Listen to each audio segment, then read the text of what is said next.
What's up, YouTube? What's up, YouTube? It's your boy JFlood back with another reaction. That's JFlood201. Learn to tap in. That's on IG, TikTok, everywhere you can see. So, we're going to jump right into it because this is a long-ass stream. Hopefully, I make it. But Swamp Stories dropped another video. We like Swamp Stories. According to the streets, though, he is not legit.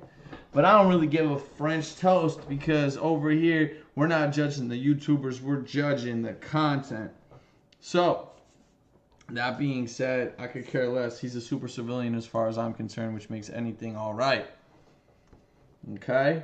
But those of us that comment on the streets already know how it goes. So, we want to just mention that.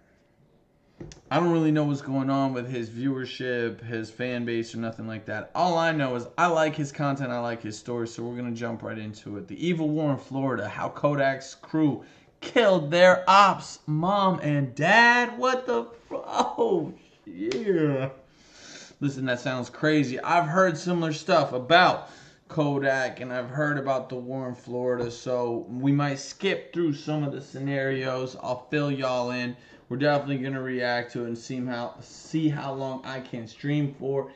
If my girl comes into the room from the background, don't worry about it. We just chilling. All good, all good.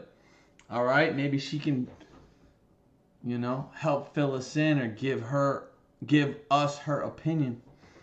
But that being said, I want to start the video. This is Swamp Stories, new content. We're just reacting to it.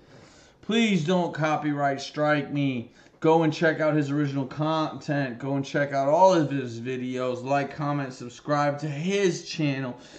And if you do come by to see how we react to the news, then you already know how it goes down. We're giving that New Jersey, New York perspective, that East Coast vibe, even when it comes to that Southern content, that West Coast stuff. All right? So let's jump right into it. Kodak went to war. Let's find out if he's winning. And I hope he's still sober because homeboy acts a little crazy when he's off that sauce. Swamp Stories. For this one, we head down to Miami, Florida. Okay, wait. I think I chose the wrong beat. Oh yeah, there we go.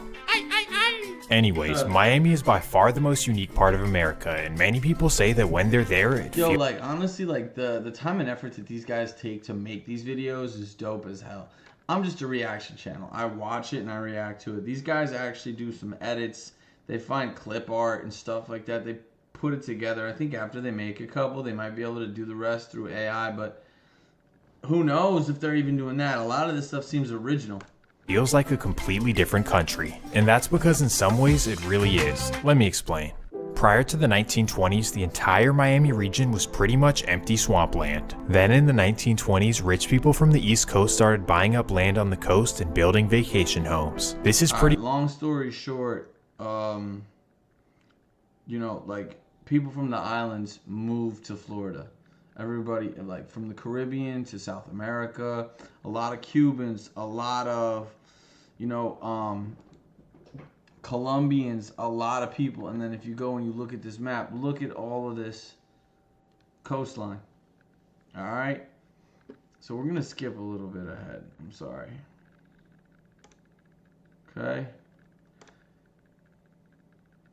More you know. So sorry for wasting your time on that. And the craziest part is that the video doesn't even take place in Miami. In fact, it all takes place just north in the suburbs of Broward County. Huh? Welcome to Broward County, Florida, a county full of suburb after suburb after suburb after suburb. No, seriously, when I say endless suburbs, look at this map. But it's not your typical suburbs. I don't know how to say this, but it's not high class. Like, you know those memes that say Florida man and then it's something absolutely crazy? Those are the kind of people that you'll see in Broward County. Cheap, unfinished tattoos, flip-flops at a restaurant, you know, just ugh. But that being said, hey, if you ain't got some bad tats, then I don't trust you, you dig? Cheap and unfinished. This whole sleeve just got done though. This shit tough as hell, boy. Broward is actually pretty peaceful, and it's a really good place to live. A cheap, suburban, affordable option to Miami. Really nothing to complain about. Now, based on the title of the video, you might be confused, like demons in the suburbs that are safe? Something's not adding up. But let me reassure you that just like anywhere, Broward... Because gun ownership in the South is through the roof. Like, And then Broward County in itself, while it's a suburb, it has high criminality. It has its hoods too. Broward County definitely has hoods too, and believe it or not, despite being surrounded by suburbia, these are some of the worst hoods you could possibly imagine. Demonic spirits, evil practices, lighting your ops on fire, and things you've never seen before. In this video, you'll see the extremely dark side of Broward, where nothing is off limits and gang members will do anything to take down their rivals. Trust me, this video will absolutely blow your mind, but before we get into it, let me run the intro. We're gonna skip that. Oh, we gotta get...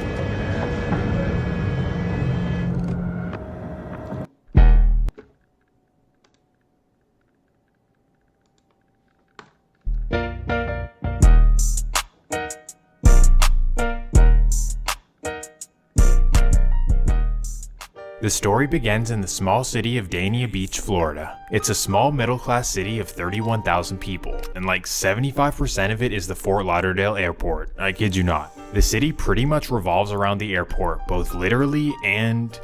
what's the other word? I forget. But the point is that Dania grew as a city of immigrant workers. Motherfucker forgot how to say figuratively. Come on, bruh. Come on, bruh.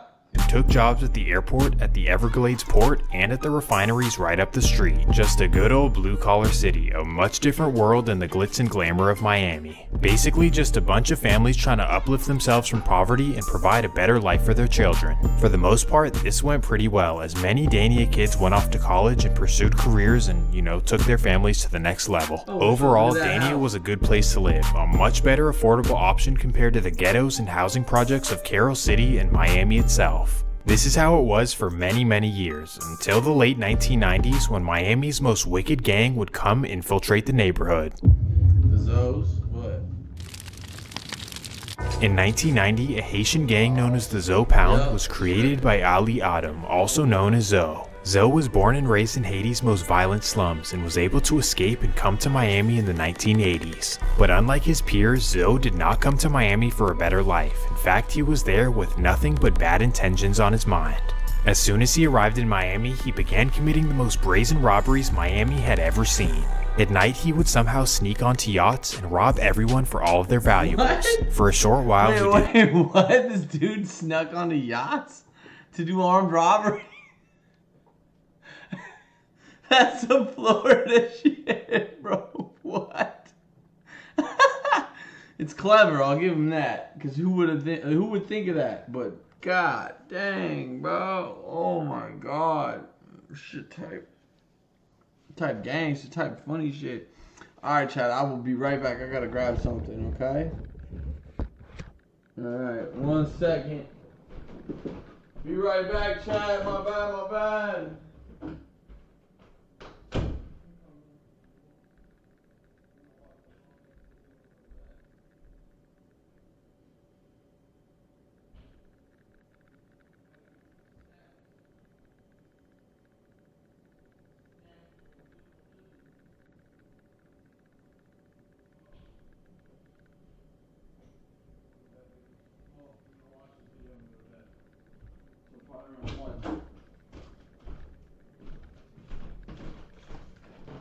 Alright, chat, I'm back.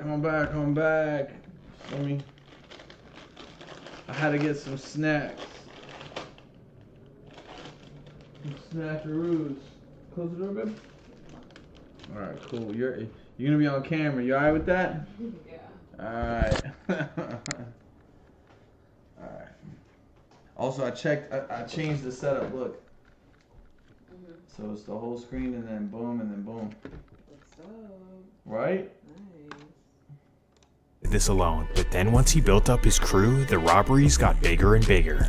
They began hijacking major container ships, robbing everything on board, and killing anyone that saw them do it. Basically from here, he turned his robbery crew into a gang and started expanding by recruiting new members from Haitian descent. The Zo Pound started taking over neighborhoods one block at a time by threatening families and basically making everyone so scared of them that they'd never tell on them. Because of this, the gang spread like a wildfire throughout the Miami streets, taking over drug territories and racking in millions of dollars. Long story short, they became the most feared gang that Miami had ever seen, so much so that Miami police refused to try and arrest them and would rather call the FBI to go and handle it. Well, after taking over most of Miami, it was only a matter of time before they expanded up to Broward County. Sadly, in 1999, they arrived in Dania Beach. In particular, they targeted a neighborhood right below the airport, and they did this for two reasons. Number one is the proximity to the port, meaning that they had easy access to shipments to rob. And secondly, because the neighborhood had a large Haitian population. So unfortunately, Zoe Pound took over the hood with ease, and many youths were corrupted into vicious gang life. This was bad news for the community, as illegal money flooded the streets, Zoe Pound members were posting up on corners, and violent crime rates started to appear. The bottom line is that the neighborhood turned into a Zoe Pound powerhouse, and things would start to get ugly. Well, coincidentally, during this time, many families from the Deep South started to move to Dania for better opportunities, and the sons from two of these families are the main topic of the video, so after all that yapping, here we are. First, we have the Slade family of Dothan, Alabama, and second, we have the Smart family of Jacksonville, Florida. Long story short, both of these families moved to this Dania neighborhood thinking that it was a breath of fresh air and a good environment to raise their kids, obviously. Well, little did they know, but now let's introduce the kids. Well, first we have Derek Slade, who was raised in a small house on 12th Avenue. And second, we have Cambrel Smart, who was raised in a small apartment on 5th Street. Derek and— Look at this guy. Like, what the fuck, dude? Yo, when you whack out your face like that at an early age where it's like hard for like a researcher or a YouTuber or somebody to find like pictures of you before you whacked out your face, you know you weren't making good life choices early on. And that you come from a broken home environment. Like, nobody who has a loving mom and dad goes and whacks out their face. I'm sorry. And like, listen, if I'm wrong, I'm wrong. Let me know in the chat. Let me know in the comments. But how many of you out there, you know, were playing t-ball and throwing catch with your dad and just decided to, like, you know, get some eye poppers, you know, boom, boom, boom, boom, boom. Like, it just doesn't happen. and Cambrel grew up as best friends as they went to school together since day one. And unfortunately, maybe due to their surrounding neighborhood, these two were wild kids, known for getting suspended for fighting, stealing, just pure chaos coming from this duo. They were simply just causing havoc in the neighborhood for no reason. Now typically, teenagers like these in this neighborhood would grow up to be Zopound members, but I think cause they're not Haitian, neither of these guys joined the crew. Instead, they were just running their own program, trying to run up a bunch of money in the streets. For them, this meant hitting licks and moving weight, even at just 12 years old. In fact, at this age in 2007, this is when Cambrel would be arrested for the first time. I caught my first charge of delivery at 13, 12 or 13. When I caught the charge, I was playing football. That's when I was playing for Dana Bulldogs. I was walking to practice, and that's when the Raiders jumped out and grabbed me. You feel me? I'm like, what they grab me for? I got football clothes on, you feel me? I'm a jet. So I'm like, what they grab me for? The whole time they got pictures of me serving, you feel me? God damn. Running up the car.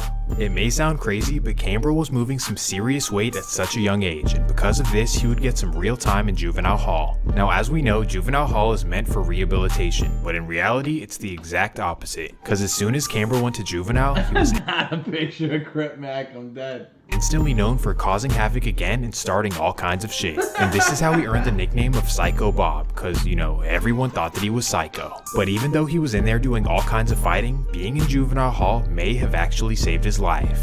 And even if it didn't save his life, it definitely saved him from doing the unthinkable. Yo, they did have a picture of him before he had that fucking, when he only had like two face tats. That's crazy. Sorry about the ads, chat. Why I say this? Well, because while he was locked away, his best friend Derek was out in the streets doing the wildest things possible. Jumping off that porch for real. It's now the year 2008, and after Psycho Bob's arrest, Derek Slade was left in the streets without his bestie. But just because he no longer had his partner in crime does not mean that his life of crime stopped at all. In fact, it only got worse, and that's because he started hanging with an older homie in the hood. This would be a 17-year-old named Terry Moore, and despite being just 17 years Is he throwing up murder? What is that? I don't know. old, he was already known for so unfortunately, an already wild and impressionable Derek now had a horrible influence. Sadly, he began toting and thinking that it's okay to bust on somebody just because— whoa, pause.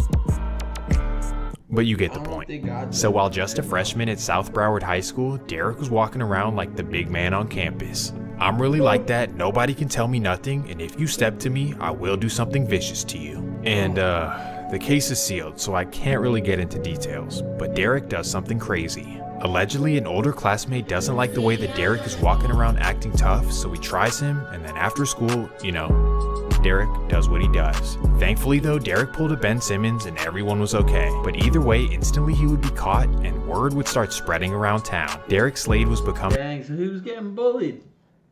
Probably. Like, let's be honest, they're children at this stage. I'm sure he was walking around thinking he's tough or whatever with Psycho Bob still, you know, his bestie still locked up. He's living in a neighborhood, you know, I don't know, but he probably gets picked on and then takes matters into his own hands and, you know, pulls some crazy shit and shoots at somebody, shoots at his bully, you know? known as a crash out, and because of this, he started being known as Soulja. I guess Soulja was let off easy, cause just a year later, he was back roaming the streets. Soulja and Terry running around Broward doing whatever they want. This was bad news, and even though they weren't gang affiliated and didn't have ops, them being out and about was a danger to every community. And that takes us to November 5th, 2009. It's a regular Thursday night in Dania Beach, and a man named Antonio Brown is at his grandma's house on 7th Street. Well, from what the rumors say, Antonio may have done a little business with Soulja and Terry in the past, and may have owed them a couple of dollars. But to this point, Antonio thought that they were all cool, like we're all from the same hood, just blocks away from each other. But little does he know, Terry and Soulja think they're the mafia and they want to prove a point. So at 8:30 p.m. the dangerous duo meet up and they walk down to Antonio's house.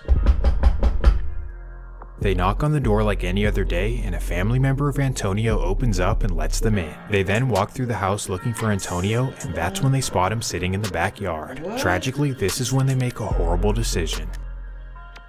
His name was Antonio After doing this Brown. horrible act, they try to run away but are eventually caught by police later in the night. From what people in Dania say, Antonio was known as a really solid dude. Like, he may not have been perfect like no one is, but he definitely did not deserve what happened to him. Either way, what they did was an evil decision, a decision they have to live with for the rest of their lives. The courts would prosecute them, but in my opinion, just simply not enough. According to records, Terry got 6 years with 5 years probation, and for Soulja, well, he would get the maximum juvenile sentence to be released on his 21st birthday. I don't know if I consider this justice, but at least they got... Wait, so they committed, you know, they unalived this guy? And in Florida law, because they're juveniles, they only get held till they're 21? That's pretty crazy.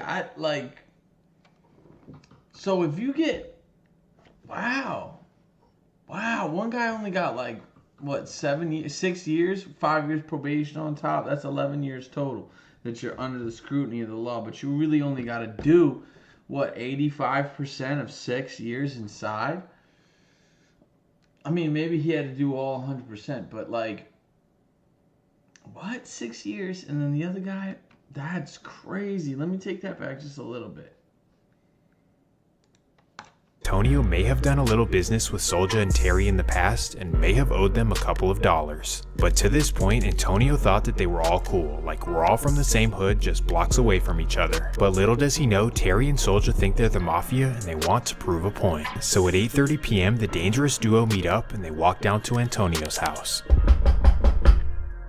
They knock on the door like any other day, and a family member of Antonio opens up and lets them in. They then walk through the house looking for Antonio, and that's when they spot him sitting in the backyard. Tragically, this is when they make a horrible decision.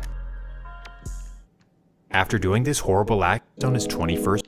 So, also, they do it in front of the family member who let them in the house? Like, what? Yo, they left witnesses, and they did... Alright, I don't care.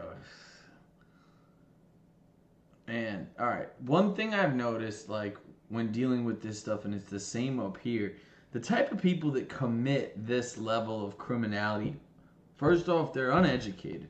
But to say that you're uneducated and can't think 2 steps ahead to the point where you're like, the person who just let me in the house is going to witness me doing the unaliving.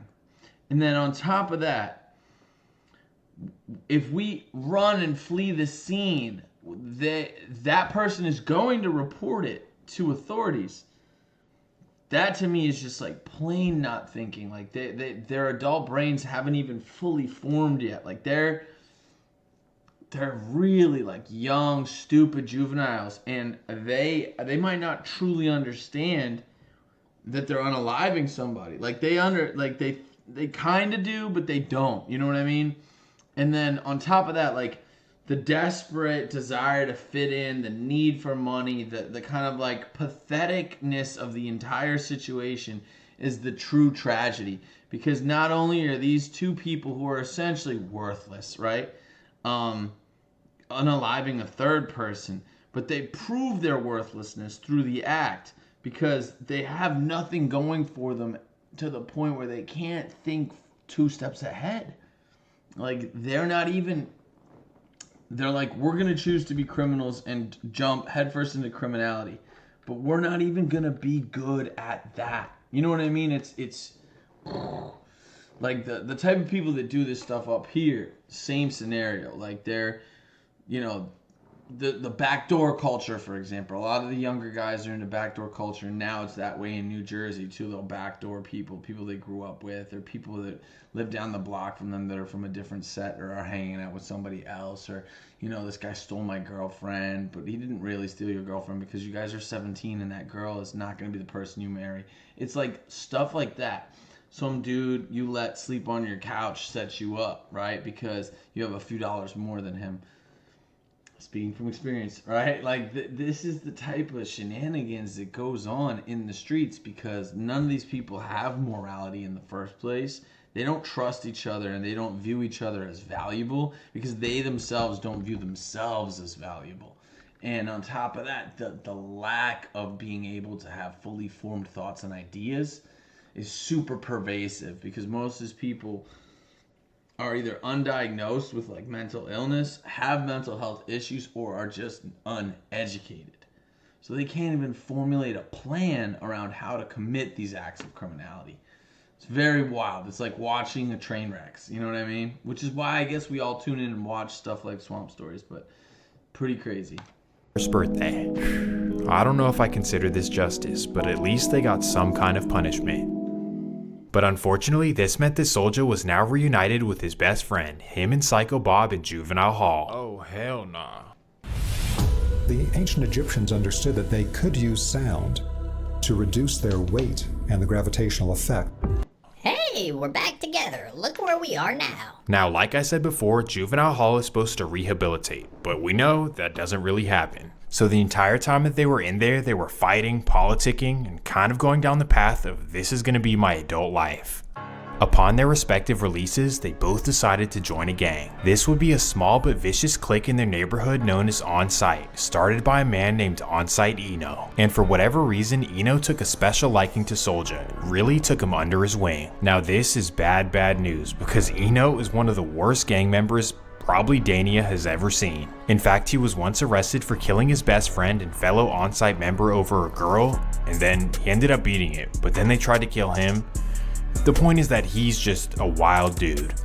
And this is who Soulja began running with in the streets. Literally, I just said over some women.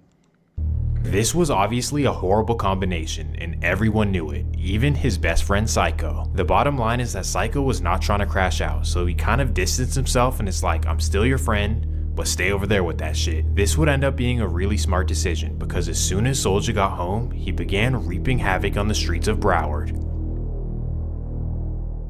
So now we fast forward to the fall of 2015. It's the fall of 2015 and Soulja is finally home. And unlike Psycho, who had previously come home on some chill shit, Soulja, he was home tripping. Like, man, what is Soulja on, bruh? He's tweaking. He just got out and he's already trying to go back in? What is he thinking? Bruh, let's fall back. He's either gonna get one of us hurt or he's gonna get us in jail. Let him do his own thing. So everyone around Soulja thankfully made the smart decision to fall back and let him do his own crashing out. Tragically, Soulja decides to go on one of the deadliest streaks in Florida history for no reason at all. And it would all begin on November 3rd, 2015. What, son? Yo, these guys are crazy. It's 4:30 p.m. and Soldier borrows a family member's car, takes off the license plates, and begins roaming around. He drives all around Broward looking for house licks and waiting for the perfect opportunity. Then as he's making his way through Dania, something catches his eye. You may be thinking that he sees a big mansion with the front door open, but that's not the case at all. Instead, he's deep in the trenches and has his eyes set on a project building on the corner of 51st Street. So at 5 p.m. he double parks his car across the street, hops out, and begins walking up to the project. He approaches the door, tries to unlock it, and oh my goodness, it's already unlocked. So he walks in looking for items, and boom, right there's a man sitting on the couch. The man who's spooked jumps up instantly, and sadly, this is when Soldier makes a tragic decision. Another innocent life gone at the hands of Derek Soldier Slade.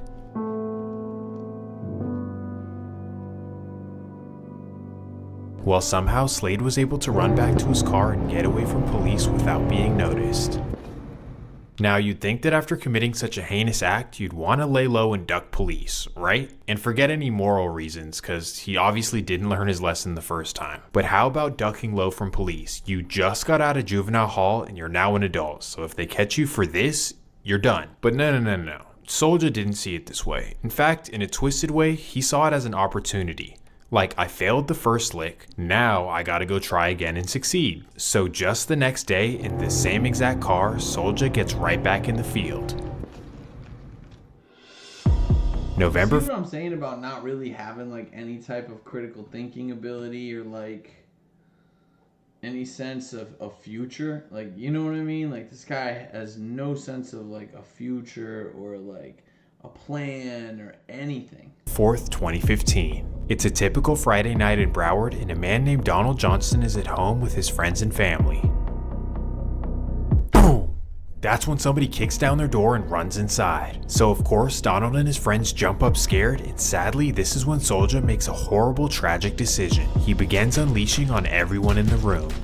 After doing this, he quickly runs back to his car and drives away. Thankfully, 4 people would survive after being rushed to the hospital. However, Donald Johnston would lose his life. This was a major loss in Broward, as Donald's father was a Fort Lauderdale police officer and his mom was a Broward County sheriff. This was unbelievably tragic, and police were determined to get justice for the family. However, so this dude, his genius plan is to rob the son of a police officer? See what I'm saying, dude? Is a crash out, like the definition of a crash out. He makes other crash outs look smart. For the meantime, Soldier actually covered his tracks pretty well, at least well enough to continue being out and committing horrible crimes. Yes, even after this, Soldier would still not change his lifestyle. That fast forwards us exactly 3 weeks, November 25th, 2015. It's the Wednesday night before Thanksgiving, and Derek Slade is not in a thankful mood. Instead, he has plans to do the opposite and to go take something, which actually personifies Thanksgiving more accurately.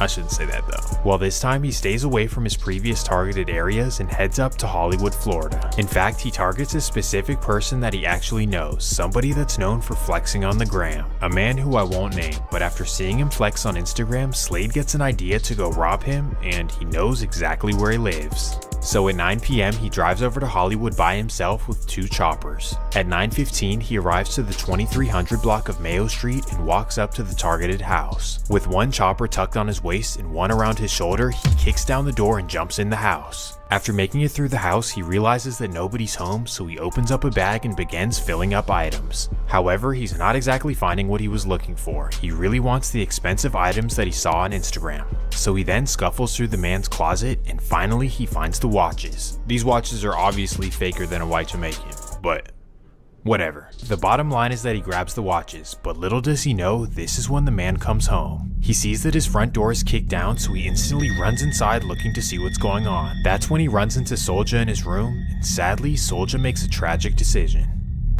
It's 12 a.m. and you've got the idea. This obsessive idea that keeps you up at night. You can't sleep.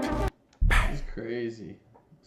Now again, after committing such a heinous act, you'd think the Soldier would want to lay low and stay off the net. But nope, instead he posts a picture on Instagram of the watches that he just stole. man, what the hell? At this point, he pretty much wants to go to jail for life, but thankfully, Broward County would...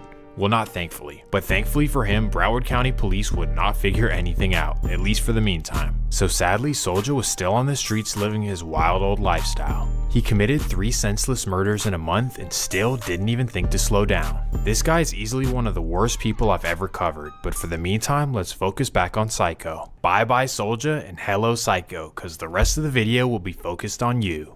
It's now the year 2016 and Psycho Bob is now 21 years old. And while his best friend has been crashing out bad, he's been in the hood hustling and hanging out with the homies.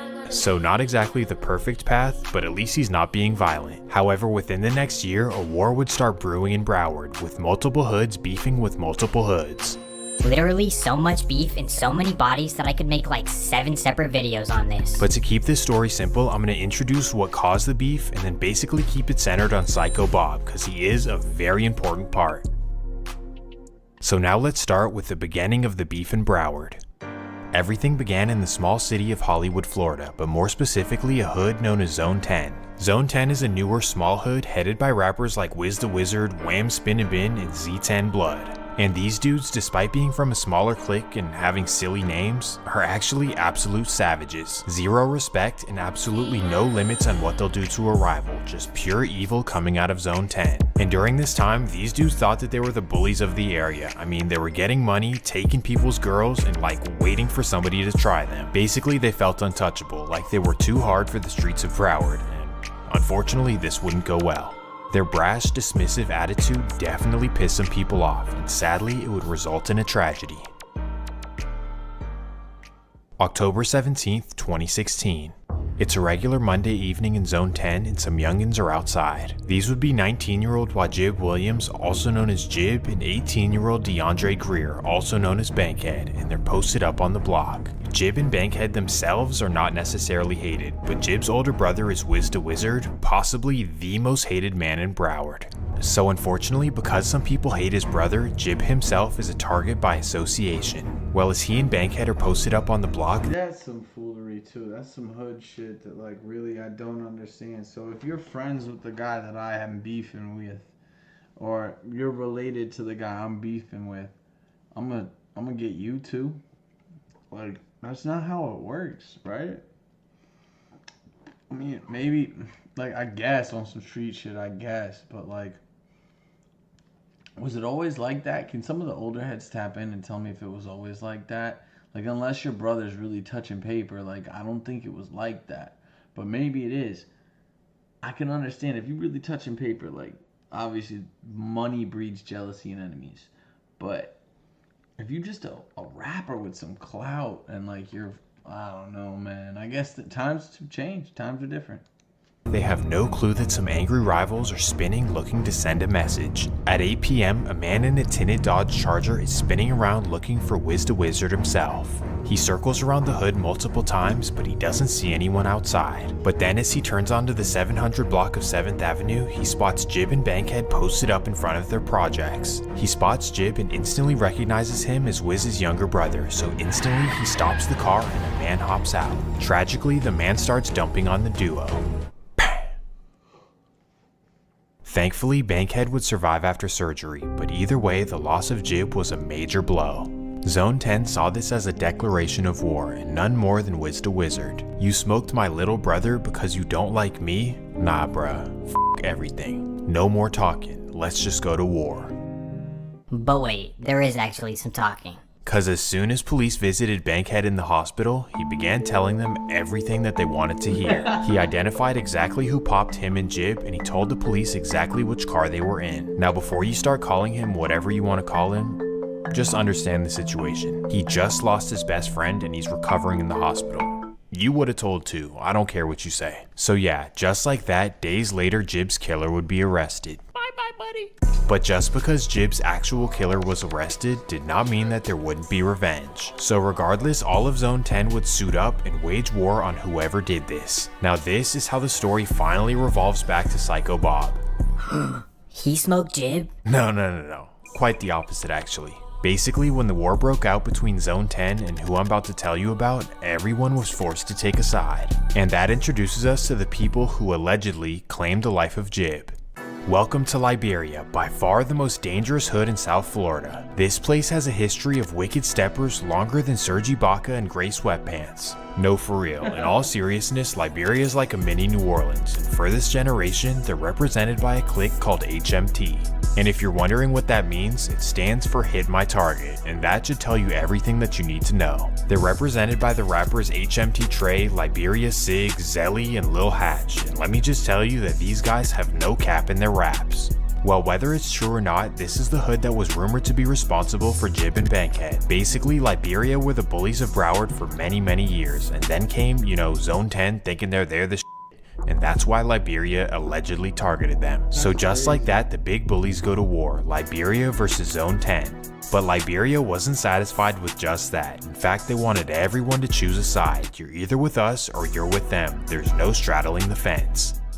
So this is when Psycho Bob and his hood come into the picture. Psycho's hood is known as the Nightmares, and many of their guys have a close relationship with Zone 10. So basically for Psycho and his hood, clicking up with Zone 10 was a no-brainer, despite Liberia being just right below them. In fact, together Zone 10 and the Nightmares would form an alliance known as MM, more money, more motion, and more murder. Ooh, this was a big deal. So now that you understand the sides, let's dive into the action. When the Nightmares decided to click up with Zone 10, Liberia was pissed, and given the fact that they're right next to each other, this was bad news for the Nightmares. So quickly, Psycho Bob would learn about Liberia's savage ways. July 18th, 2017. It's a Tuesday afternoon in Dania, and Psycho Bob is chilling at his neighborhood store with his friend named Brad. He's munching on pork rinds while knocking down a mountain. No, I'm just kidding. I don't know, I just made that up. But he's outside on the block when a tinted up car slowly rolls by. He's not paying attention, and this is when the car creeps up and rolls down their window. Out of nowhere, shots start flying and Psycho and Brat start running. They disperse into the neighborhood, and thankfully both of them are untouched. But either way, this was a message sent and a message received. Liberia was trying to scare them, but little did they know, Psycho ain't scared of shit.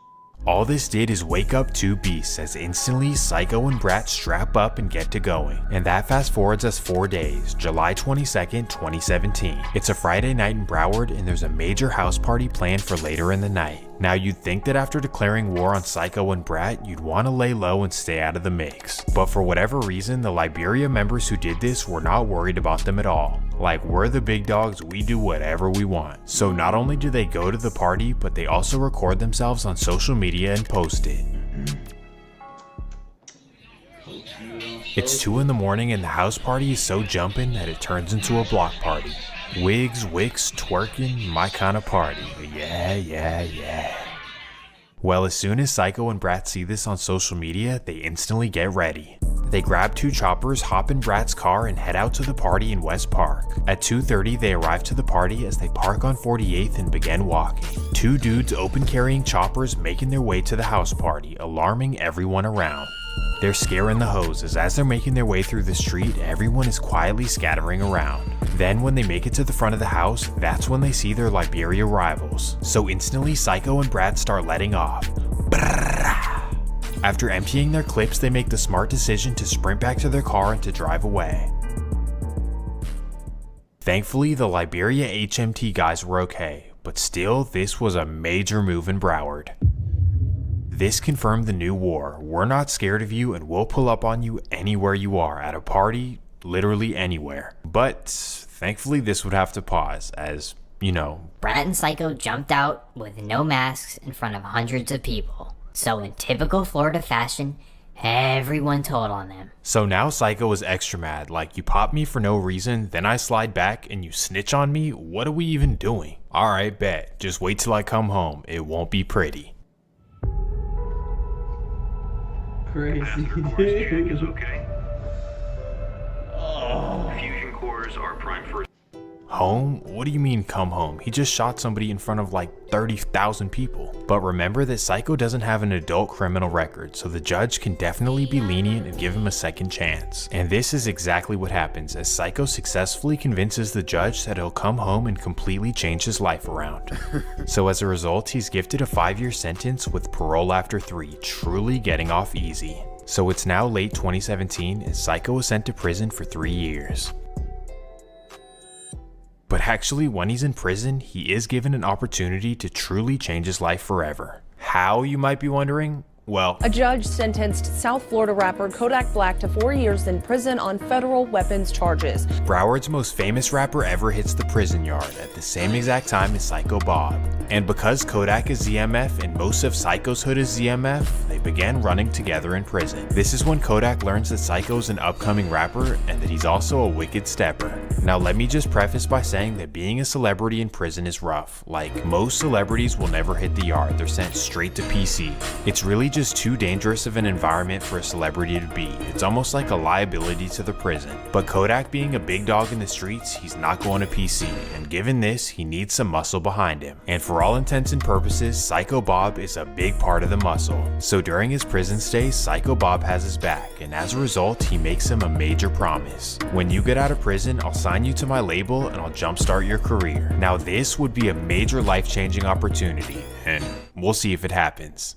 But in the meantime, we focus back on our original main character of the episode. This of course would be our beloved Soulja, and unfortunately this is not good news. Or it is, depending on how you look at it. Well, finally, Soulja's wicked violent past will catch up with him. The U.S. Attorney says 3 violent criminals are off the street tonight behind bars after years of terrorizing Broward County. These 2 men are alleged members of a violent gang called Onsite. Court documents obtained by NBC6 say the Onsite gang lived up to its name to, quote, reflect the willingness of enterprise members to commit acts of extreme violence, including murder, without hesitation. 28-year-old Eric Hunter, a.k.a. E, and 27-year-old Derek Slade, a.k.a. D, arraigned today in federal court. Hunter is the alleged leader who planned, organized, and supervised the gang's criminal activity. Slade and a third person arraigned earlier this month are alleged to carry out the crimes. The indictment says the criminals, quote, engage in multiple acts of violence to intimidate victims and reduce likelihood of resistance, engaged in drive-by shootings to engender fear, and while incarcerated, maintain contact with others to achieve the goals of the enterprise. Bye-bye, Soulja. The childhood best friends are now reunited, again behind bars. Soulja gets a double life sentence, so he's gone forever. And if you can remember Psycho's other childhood best friend named Brat, well, he was in the Onsite indictment as well, so he probably would have gotten life, except that he passed away before he could be arrested. Well, now the year is 2020 and Psycho Bob is finally released from prison. And as we know, Kodak promised to sign him to Sniper Gang and boost his rap career. But Kodak is still locked up with no telling on when he'll be released. So for now, the music career talks are not a reality for Psycho. But what is a reality is the fact that both of his best friends and partners in crime will never be back. Soulja gone to the system and Brat no longer with us. And on top of no longer having his boys with them, a whole vicious hood wants to kill him. Life is not going so well for Psycho upon his release. So basically, Psycho says, "F everything, I don't care anymore, I just want to go to war. If I end up in prison or in the grave, I simply do not care. Let's just bang it out." And that takes us to September 19th, 2020. It's a late Saturday night in Liberia, and a 19-year-old named Janavis Lewis is walking home. Janavis happens to be Liberia Sig's best friend and associated with some HMT members, but really he has nothing to do with the streets. He's really just born and raised in the neighborhood and grew up with all the gang members. Well, it's 11:15 as Janavis is walking in front of the New Hope Baptist Church. That's what's sad, is that it's usually like they don't catch the right guy and they take out these people's friends or just associates. Fortunately, as he's walking down the street, a tinted up Nissan happens to be spinning around the block looking for HMT members. The man in the car recognizes Janavis from pictures with Liberia Sig, so instantly he thinks he's a member. Sadly, the man lowers down his window and makes a tragic decision. Bam!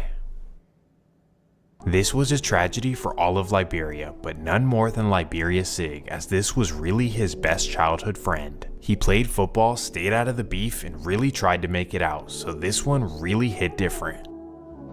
Liberia Sig was pissed, like, oh, we're targeting civilians now? Nobodies? Okay, watch this. October 15th, 2020. It's your average Thursday afternoon in Dania Beach as Psycho Bob's mom is chilling on her front porch. Obviously her son has major beef, but as far as her, she has nothing to do with it. However, after a month of searching for Psycho for revenge and not finding him, they result to hitting somebody closest to him. You took my best friend for no reason, well I'm gonna take somebody close to you for no reason as well. So That's crazy. Well, after doing some research, Liberia Sig finds out where his mom lives and he wants to make a statement. At 5 p.m., Sig arrives in front of Psycho Bob's childhood home, and right there is his mom named Dorothy Smart. Sadly, this is when Sig simply whips out and makes a terrible decision. Thankfully, she would be okay after surgery, but my goodness, would this elevate the beef to a whole new level. A level that I have truly never seen before in my 4 years of making videos. Like now after this, absolutely nothing in the beef is off limits. Like if we're targeting moms, who else would be off limits? Ugh. Sadly, Liberia Sig would set a horrible trend going forward in Broward, as, well, you'll see. Now let's think about Psycho Bob. Like, can you even imagine? You're trying to kill my mom? What the fuck are we even doing? And on top of all the anger and disgust towards the rivals, you also kind of have to internalize how you could have potentially put your mom in this situation. Because if you weren't in this vicious beef and you weren't targeting people from their side who had nothing to do with it, you could only assume that they wouldn't have done this to your mom. Not to say it excuses it, but I guess it explains it. Well, as you would imagine, this would be the lowest point in Psycho Bob's life. Like, wow, they really did this to my mom. But crazy enough, his life would turn around for the better directly after this. Now we fast forward to January 20th, 2021, when Donald Trump makes a shocking decision in his last day in office. And new this morning, ahead of leaving the White House, President Trump has issued his final list of presidential pardons and commutations. Other notable names on the list include rappers Lil Wayne and Kodak Black. Kodak makes his shocking return home, and now the big question is, does he come through with his promises to Psycho? And the answer is yes, and even more. Not only does he sign Psycho Bob to Sniper Gang, but he also signs his friends Wiz the Wizard and Wham Spin a Bin. Now most of us watching this are like, wow, this seems like a pretty cool thing to do. But in the streets of Broward, this was not a good decision. Well, actually it wasn't a bad decision, but what it did was involve Kodak in a war that he had nothing to do with. Unfortunately, the streets of Broward took this as Kodak choosing his side of the war. Like, oh, you're with them now? But in reality, it probably wasn't that. He probably was just genuinely helping rappers who helped him out when he was in prison. That was it. But unfortunately, the streets would not see it this way, as this would only amplify the beef even more. And what made it even worse was pure jealousy, because Psycho Bob, Wham, and Wiz, their careers would instantly go up. On top of this, Kodak would release a song called Nightmares as he's walking through Psycho Bob's hood with a mask on. So obviously, with Psycho's hood being known as the Nightmares, the Liberia rivals saw this and were like, oh, you're naming songs after their hood and then walking through their hood in the music video? Sounds like you're taunting and you're definitely choosing a side. So all intentions aside, this is now how it was. That's wild, yo. I wonder if he really knew what he was getting into or not. You know what I mean? Like, I really wonder if he knew what the fuck he was getting into, dog. Liberia versus Zone 10, the Nightmares, and Sniper Gang. So now with all the elevated careers and fame, let's focus back on the beef. After Liberia made the bold decision to target Psycho Bob's mom, the entire MM collective were pissed. Pissed enough to seek revenge in the worst way possible.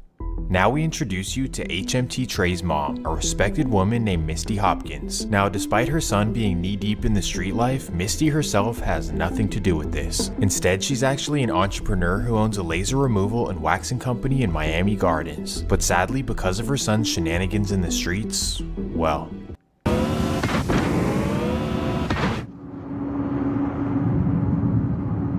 you'll see.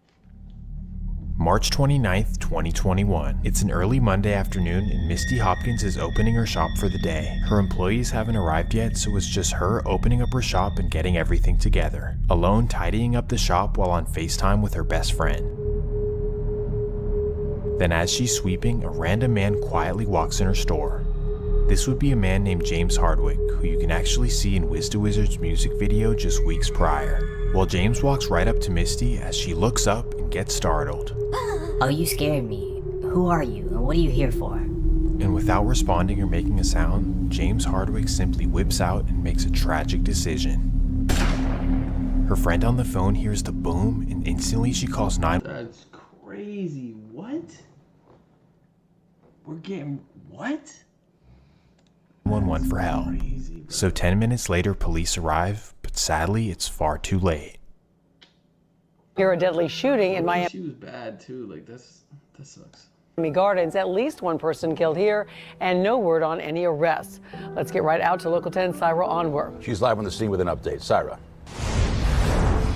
So right now I can tell you it's a woman. She's the victim of this shooting that happened here at the Clearview Center in Miami Gardens. You can see there are a number of businesses within this complex. So right now it's unclear if this woman was working or visiting.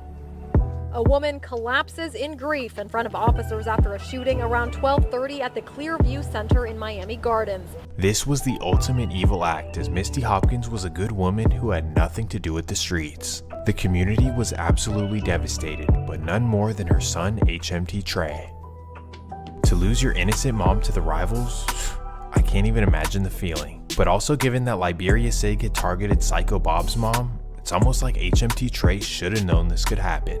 It's like you guys targeted his mom and now he goes and gets revenge. As horrible and unforgivable as it is, you guys did start this.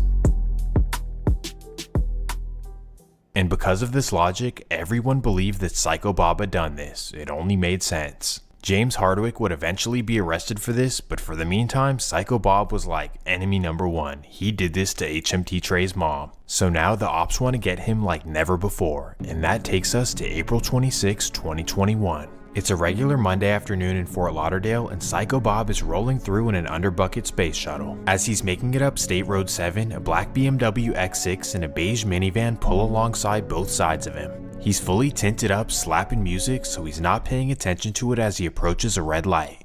This is when the van pulls in front of him and the BMW pulls behind him, completely boxing him in. And before Psycho can maneuver his way out, a man hops out of the BMW. He quickly walks up to Psycho's car and completely airs it out. After emptying a clip, he hops back in his car and both cars split away.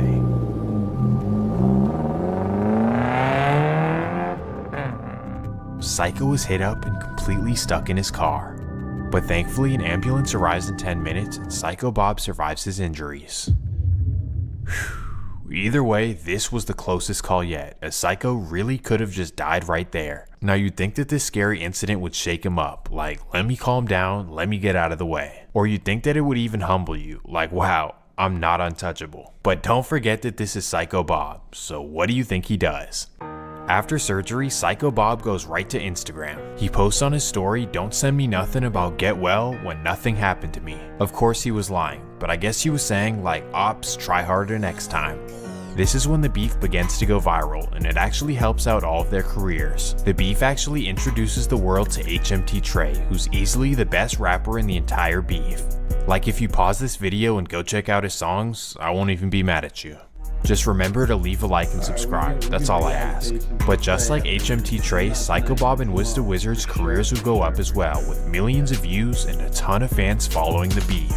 Ugh, all those goofies sitting in their mom's basement, you know, what's gonna happen next? I can't relate.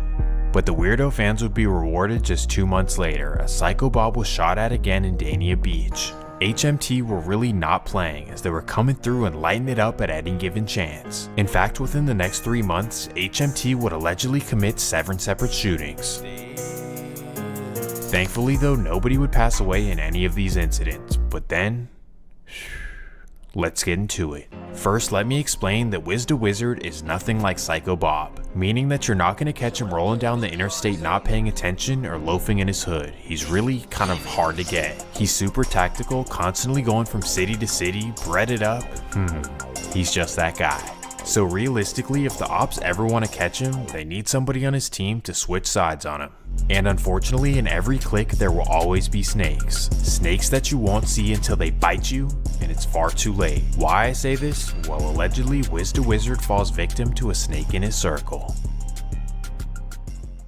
As we know, the streets of Broward are completely split into 2 sides. That's except for one person, a close childhood friend of both HMT Trey and Wiz the Wizard. This would be a rapper named 26CJ, and why they allowed him to be on both sides of the beef? Well, A, he has a beef that has nothing to do with their beef, and B, because they're really both close childhood friends with him. So in a sense, they both kind of trust him to not set each other up, like he's gonna respect both of us in our own lanes. Well, keep all that in mind, and that fast forwards us to September 16th, 2021.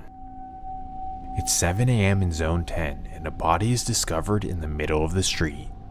Specifically, the body is located just steps from Wiz the Wizard's childhood home. A neighbor dials 911, and when police arrive, they identify the body as 24-year-old Wisdom Williams. The body is discovered with dozens of bullet wounds, yet police had not received any calls for shots fired within the last 48 hours. Something is not adding up, especially because there's a trail that goes right into an abandoned home. Because of this, police believe that he was lured into the abandoned home, and this is where somebody set him up. Then it appears that he was dragged just steps from his childhood home, possibly to send a message. Somebody set him up, but who could have done this? All you gotta do is Oh, you've never used samples like this before. Let me show you why I stopped. Well, just the next day, 26CJ would post on Instagram a bunch of cash that's written out to be King Cobra. Now, what does this mean? Well, King Cobra could allude to the fact that he just snaked somebody out. But that aside, why are you smiling and flexing cash the day after your childhood best friend was found dead? It doesn't quite add up. Well, if you think that I'm just making something out of nothing, let's fast forward to later this same night. This is when CJ goes on live with HMT Trey smiling and clowning around. Obviously, you can't deny that this is suspicious. You go on live with your friend's op who just died. Did I say that right? You get what I'm trying to say. Slimy. Watch who you call your friends. If you're not already a believer in this theory, well, 2 years later, HMT Trey would be arrested for the murder of Wiz the Wizard. So take this as a lesson learned. If you're in the streets, you truly cannot trust anybody. Even your close childhood friends will slime you out. Man, this beef is wicked. We got moms dead, friends setting up other childhood friends, cars getting boxed in and lit up. Yeah, this is insane. This is devil worship. This is fucking satanic, bro. This is crazy. I'm not gonna hold you. Shout out to Swamp Stories. This is insane, bro. This has got to be the slimiest backdoor shenanigans I have ever heard. This shit is crazy. The waters are so deep that if 10 you're out of 10. 10 out of 10 on the video, by the way, Swamp. 10 out of 10. in this beef, there's no stopping what's coming to you. But the craziest part for me to think about is that these dudes have to continue living their day-to-day lives amidst this crazy war. They've got bills, rap careers, families to take care of, or how about just living your own personal lives? Handling all these responsibilities with the constant thought of, will I die today? That's insane. And that fast forwards us a week after the devastating loss of Wiz the Wizard. September 23rd, 2021. It's an average day in the life of Psycho Bob as he heads to the Aventura Mall to do some fancy shopping. Thanks to Kodak and Sniper Gang, Bob goes straight to Neiman Marcus to look for some designer. Well, little does he know his main op, HMT Trey, is at the mall as well, a recipe for disaster. They're now bound to cross paths, and literally anything could go down. And just like that, while Bob is in the shoe department, HMT Trey spots him and begins walking his way. Thankfully, both of them are smart enough to not do anything violent, but they do get into an argument. And this is when Psycho Bob gets extremely disrespectful. In fact, he disses his deceased mom right to his face by saying, "That's why your mama got put up." Your mama got put up. This is the ultimate disrespect, like straight up evil energy. All the targeting parents is like the worst thing ever, but sadly this would just be the beginning of it. And now that introduces us to HMT Trey's childhood best friend. Let me introduce you to a young man named Jared McCabe, commonly known as EBK Hatch. Just like Trey, Hatch grew up rough in Liberia with his father in and out of prison and his mom doing whatever she could to provide. And given these tough circumstances and his surrounding environment, he decided to jump off the porch with his HMT homies. And from what the rumors say, as soon as he jumped off the porch, Hatch was really like that, like the first dude out the car. And if you don't believe me, believe the Broward County District Attorney, because they say that he's responsible for multiple murders. And given how active he was, a lot of people on the other side wanted him gone. And when they couldn't get to him, well, you know how this story goes. In late November of 2021, his father would be the target of a violent attack. Some unidentified suspects would track him down and pull up to his address, and sadly, this is where they would lay him down. This was yet another innocent parent targeted. That's three parents gone off this beef. 3 parents, bro. Pa. by their son's beef. Just truly tragic and heartbreaking, and the worst part about it is that Psycho Bob was the first person to clown it. In fact, he'd post on his story, "I heard he was about 50 when he got hit up with them switches." Trolling someone's innocent, deceased father. I don't even know what to say. Doing this to any man will probably make him crash out, but when you're dealing with EBK Hatch, it's going to be a whole lot more than that. This was the mistake of all mistakes, dissing HMT Trey's mom and then EBK Hatch's dad? Huh, something vicious was about to come. It would all begin on December 15th, 2021 when HMT Trey would personally shoot up Psycho Bob's house. Absolutely lit it up, but thankfully everyone was okay, including Psycho. However, according to the feds, HMT Trey was not satisfied with attempts. He truly wanted a body, and allegedly just a month later he would successfully catch one. The details are definitely slim, but allegedly on January 22nd he would claim the life of one of Psycho Bob's close friends. This would sadly be a young man from Dania Beach by the name of Marquis Florence. Details on the case are definitely slim, but what we do know is that HMT Trey and Liberia Sig would slide again later that day. They would allegedly catch two more of Psycho Bob's friends named Rosiah Bordeaux and Derek Thomas, and again sadly they would bust all over them, but thankfully both of them would end up surviving. At this point, Liberia is not playing. They're willing to risk it all for the sake of revenge. But despite catching a body in 2 attempts in the same day, Psycho Bob is not fazed at all. In fact, directly after this, he'd get on Instagram Live and instigate even more by saying that he slept with Liberia Sig's mom. I don't care what a post, you can't top a nigga your mama, boy. That's real. Now, you gonna wanna beat so go beat your mama.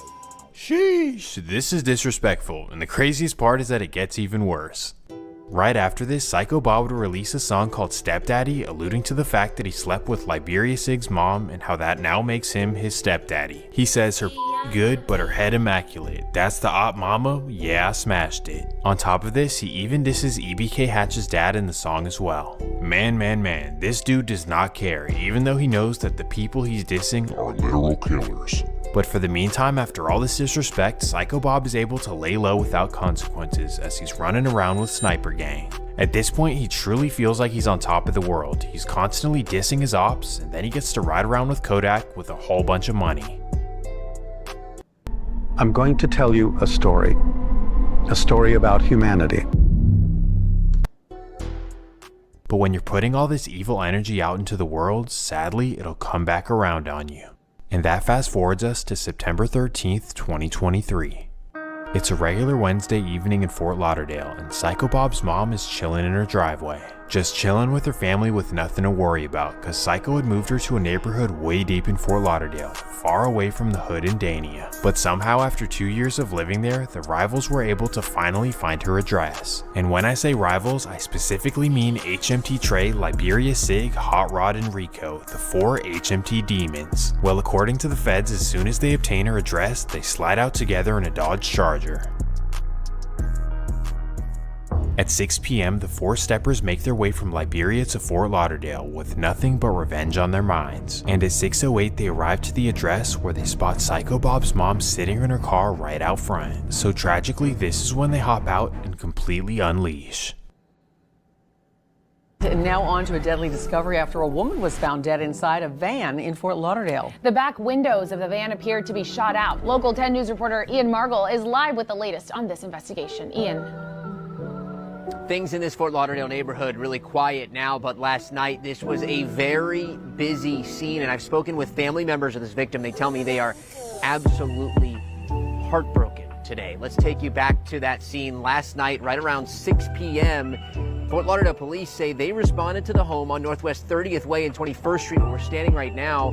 They found a woman shot in the front seat of a van right in the driveway here. The woman was pronounced dead on the scene, and the detectives began their investigation, working the area for any evidence of what may have happened here or why this woman was targeted. Now, we have been able to confirm through family and neighbors, this woman was named Dorothy Smart. She went by Dee Dee. Neighbors say she was a lovely person, an absolutely great person to be around. We have also confirmed she is the mother of South Florida rapper Psycho Bob. We're trying to get more information about exactly what happened here. We have been able to confirm no arrests have been made. This was the ultimate tragedy for Psycho. I mean, damn, after already surviving one attempt, they slid on his mom again? But when you keep trolling other people's parents who were deceased, it's almost like, what do you expect to happen back to you? What do they say? It ain't fun when the rabbit got the gun? Or you get a taste of your own medicine? And just like he did to them, they would do right back to him, because as soon as the news broke, they began trolling online. Specifically, Hatch would hit him right back with the same quote that he used when his father passed away. Honestly, this is the worst beef I've ever seen. Like, where can we even go from here? The pure amount of evil and disrespect I've truly never seen before, and I don't even understand how it could get worse. We've got 2 moms dead, a dad dead, and a whole bunch of young men gone way too soon. Literally, there's so many that I could make 5 separate videos on this. I kid you not. And the craziest part is that over the next year, Liberia was not done with their mission. In fact, they were just getting started. First, Dania's Anwan Dobard, also known as Sauce, well, he would lose his life to HMT's Kavaris Johnson. Well, all this is allegedly, because the case hasn't been convicted yet. Then directly after, Kavaris would allegedly catch another body, a man named Ronaldo Donar. Then a man from Zone 10 named Wayne Smith, also known as Marlo Top, well, he would fall victim to Liberia Sig. Then just days later, his friend named Terrence Farrington would lose his life as well. Then after this, tragically, a football player who happened to be from Zone 10, well, he would lose his life as well. Miramar police posting photos of 17-year-old Johnny Henderson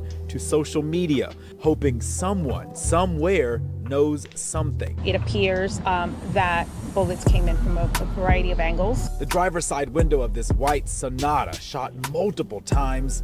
Police say Johnny was behind the wheel. Another young life lost in Broward, all due to a silly beef. Well, after Liberia would go on this enormous tear of violence, it would finally all catch up to them. Developing at noon, a crime crackdown involving several law enforcement agencies. Yeah, they arrested 8 suspected gang members wanted for murders and multiple shootings. Local 10's Sanella Sabovic is live with the details of this months-long investigation. Sanella. That's right, ladies. Following this months-long investigation, the Broward Sheriff's Office making a big bust, arresting 8 gang members they say are violent. I want to get you straight to their mugshots. This has been a multi-agency effort. Again, all 8 gang members have been indicted on 33 counts that include charges of murder, attempted murder, and racketeering. The defendants are Sigmund Brown, Kavaris Johnson, Gerard Charles, Vondarius Davis, 16-year-old Raja Roll, Tyreek Jackson, Jared McCabe, and Trayvon Key. This interagency operation began after one of the suspects, Sigmund Brown's fingerprint, was recovered from a car connected to a homicide that happened back in January at Best Buy in Plantation. And from there, detectives were able to connect the 8 defendants. Fingerprints, gotta wear gloves. To the 8 Gasoline and bleach to clean. Homicides that occurred in different cities in Broward County. Detectives also recovered guns. We have a photograph of that. BSO sent that to us. And some of those defendants did end up making a court appearance today to be arraigned on all of those violent charges. 5 showed up, 2 were reset for Friday due to timing reasons, and 1 suspect, Vondarius Davis, refused to appear. Again, this was nearly a year-long operation. These gang members, authorities say, are not only connected to 8 murders, but more than a dozen attempted murders. How they got arrested for all this is kind of an interesting story. Basically, Hot Rod got arrested first for an isolated incident, and then they went through his phone. And that's where police discovered the HMT iMessage group chat, where they talked about everything they had done since the very beginning. I'm talking about confessions to murders, locations dropped, clowning ops, everything.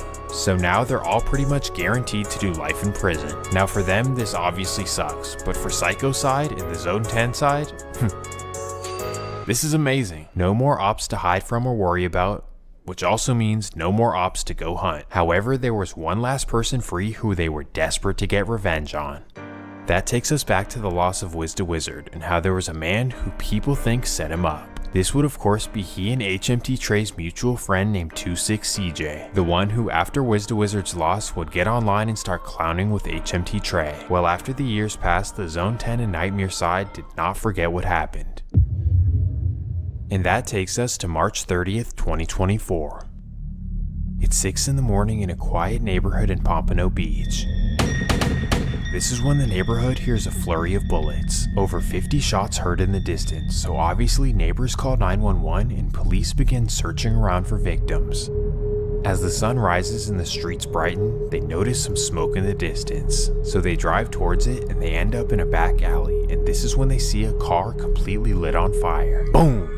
That's when a massive explosion takes place. This is when the fire department arrives, puts out the fire, and police began investigating the scene. They would discover a body, mark it as a homicide, and were waiting to see who it was. Then days later, it would be identified as 24-year-old Javion Ross, also known as 26CJ. Sadly, to this day, nobody has been arrested for this. Man, this beef was different. Now honestly, I have no idea if the beef is still going on or it ended. I really have no idea, because pretty much one side is in jail and the other side is kind of all gone. And now basically we're just left with Psycho Bob. Pretty much the lone survivor. How he even made it this far through this wicked beef is beyond me. Like, everyone else fell victim, but you. So I guess let's just... Crazy. Insane video. Go subscribe to Swamp Stories. This is crazy stuff, man. I can't even comment on this other than like 4 parents backdooring your best friends from childhood, or not best friends, but your childhood friends. You know, just multiple bodies. It's too real, you know, to make any of this stuff up. Very sad. Very, very sad and disturbing. Yo, keep coming with the heat. Go subscribe, comment, like. Swamp Stories killed it, bro. Just amazing.